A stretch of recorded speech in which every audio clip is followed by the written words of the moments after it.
بسم اللہ الرحمن الرحیم۔ السلام علیکم۔ ایک دفعہ کا ذکر ہے کہ خوش قسمتی سے کسی ملک میں ایک عادل بادشاہ کی حکومت قائم ہو گئی۔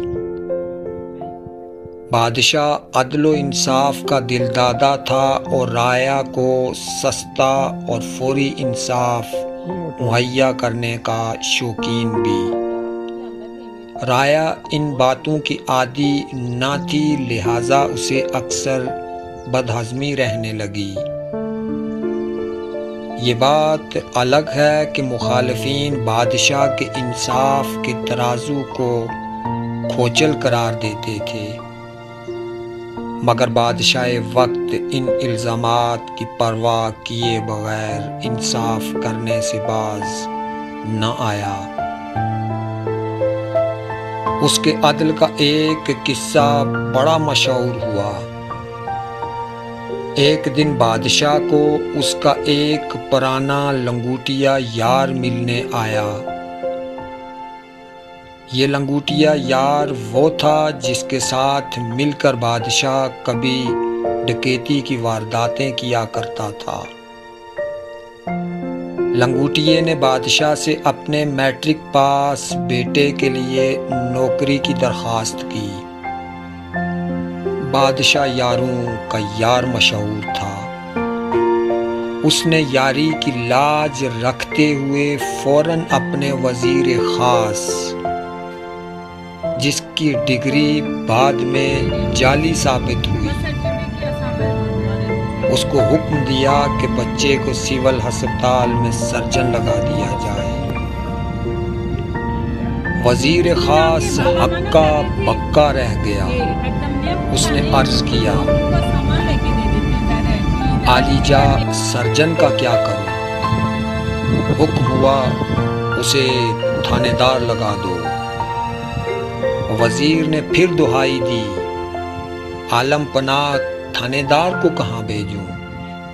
بادشاہ نے کہا، اسے تحصیلدار لگا دو۔ وزیر خاص نے ڈرتے ڈرتے پوچھا، حضور تحصیلدار کا کیا کروں؟ بادشاہ نے ضج ہو کر کہا، اسے نااہل قرار دے کر جیل میں ڈال دو۔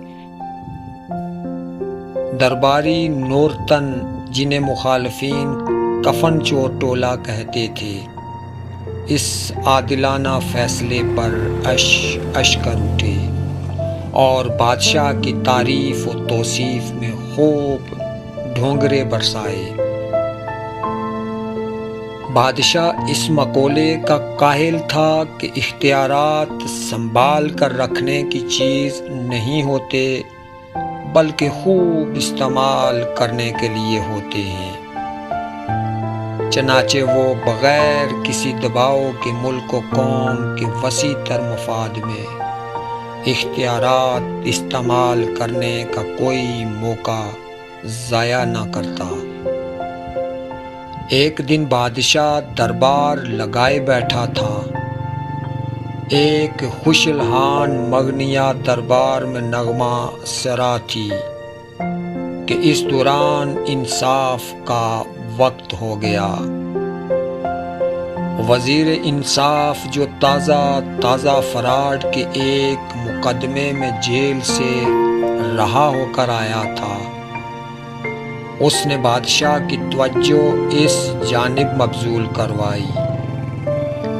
بادشاہ کو موسیقی میں رکھنا ناگوار گزرا، مگر اس نے اپنی عادلانہ جبلت سے مجبور ہو کر عارضی طور پر گانا روک دیا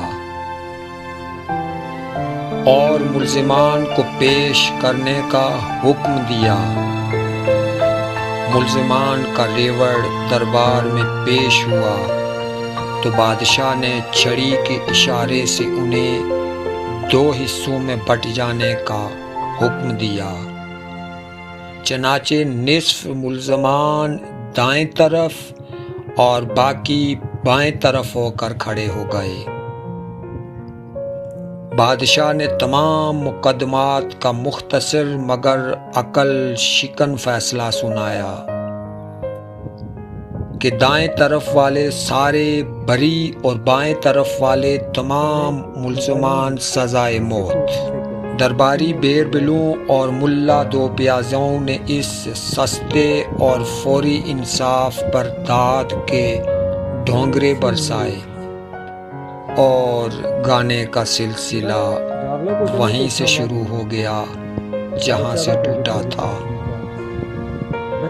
اس واقعے سے یہ سبق حاصل ہوا کہ سستا اور فوری انصاف ہی قوموں کی ترقی کا ضامن ہوتا ہے۔ ویڈیو دیکھنے کا شکریہ۔ اللہ حافظ۔